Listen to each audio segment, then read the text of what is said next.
babaeng yan. Yeah, why don't you tell her, Dave? Para manahimik na yung babaeng yan. Maasa pa kasi yan. Please. Both, shut up! No, Dave! Explain everything to me! Ano sinasabi ng babaeng yan? Ha? Dave, you can't do this to me. May chance pa tayo, di ba? We can still work things out! I don't think so.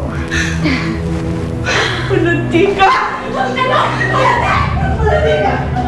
Ulunti ka na! Ulunti ka! Stay in the room! We have me! Get away! Ulunti ka! Stay away from me! Uy, ano ba nangyayari dito, ha? Yung malanding anak nyo, gusto ba agawin sa akin ng boyfriend ko? Ah, I'm sorry. It's ex-boyfriend. And hindi ko siya inaagaw, no? Please!